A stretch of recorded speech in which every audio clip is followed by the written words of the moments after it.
മലയാള പത്രപ്രവർത്തന രംഗത്തെ ആദ്യകാലത്തെയും ഇപ്പോഴത്തെയും അനുഭവങ്ങൾ പങ്കുവച്ച മുതിർന്ന മാധ്യമപ്രവർത്തകർ പത്രദൃശ്യ മേഖലയിൽ വന്ന മാറ്റങ്ങളെക്കുറിച്ചും ഇനി വരാൻ പോകുന്ന മാറ്റങ്ങളെക്കുറിച്ചും മുതിർന്ന മാധ്യമപ്രവർത്തകർ സംവദിച്ചു. കേരള മീഡിയ കോൺക്ലേവിൽ പങ്കെടുത്ത് സംസാരിക്കുകയായിരുന്നു മാധ്യമപ്രവർത്തകർ.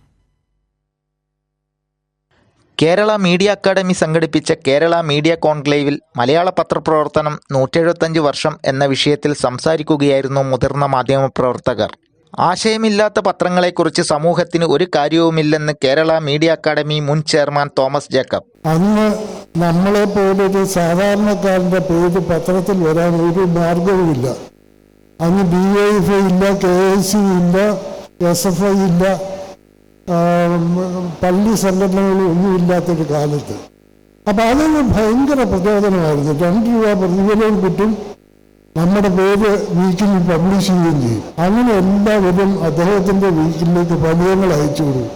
കമ്മ്യൂണിസ്റ്റ് വിരുദ്ധ ആശയമാണ് മുഖ്യധാരാ മാധ്യമങ്ങൾക്കെന്ന് Asian school of journalism chairman Sasikumar. സാധാരണ ഇങ്ങനെ വലിയ സോഷ്യൽ മൂവ്മെന്റ്സ് വരുമ്പോൾ മാധ്യമങ്ങൾ അതിൻ്റെ ഒരു വെഹിക്കിളായി മാറും. They become vehicles of social movements to promote those social movements. But in Kerala, the mainstream media has by and large not played that role.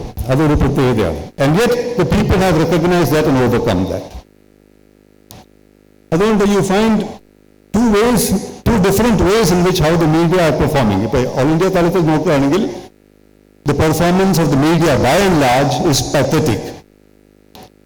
അവർ മോദിക്ക് ശ്രുതി പാടുക, മോദി പറയുന്നത് വലിയ കാര്യമാണെന്ന് പറയുക.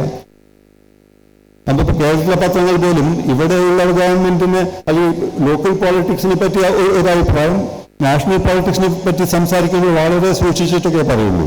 മുഖ്യമന്ത്രി സ്വർണ്ണക്കടത്തുകാരനാണെന്ന് കഴിഞ്ഞ നിയമസഭാ തെരഞ്ഞെടുപ്പിന് മുൻപ് മാധ്യമങ്ങൾ പ്രചരിപ്പിച്ചെന്ന് കേരള മീഡിയ അക്കാദമി മുൻ ചെയർമാൻ കെ മോഹനൻ. മുഖ്യമന്ത്രി പിണറായി വിജയൻ മുഖ്യമായും നടത്തുന്ന തൊഴിൽ സ്വർണ്ണക്കടത്താണെന്നും സ്ഥാപിച്ചെടുക്കാൻ കേരളത്തിലെ മാധ്യമങ്ങൾ നടത്തിയ പരിശ്രമം നമ്മളാരും മറന്നിട്ടുണ്ടാവില്ല. എന്നിട്ട് എന്തുണ്ടായി? 93 ആളുകളുടെ പിന്തുണയോടുകൂടി അന്ന് അധികാരത്തിലിരുന്ന പിണറായി വിജയൻ 99 ആളുകളുടെ അംഗങ്ങളുടെ പിന്തുണയോടുകൂടി വീണ്ടും മുഖ്യമന്ത്രിയായി. ഇതല്ലേ സംഭവിച്ചത്? അപ്പൊ ഈ മാധ്യമങ്ങൾക്ക് എന്തു പറ്റി? മുതിർന്ന മാധ്യമപ്രവർത്തകൻ BRP ഭാസ്കർ, അക്കാദമി മുൻ chairman SR Sakthidharan, Sarji Antony, KC Narayanan, Dhanya Rajendran, PP Saseendran എന്നിവർ സംസാരിച്ചു. കൈരളി ന്യൂസ്, കൊച്ചി.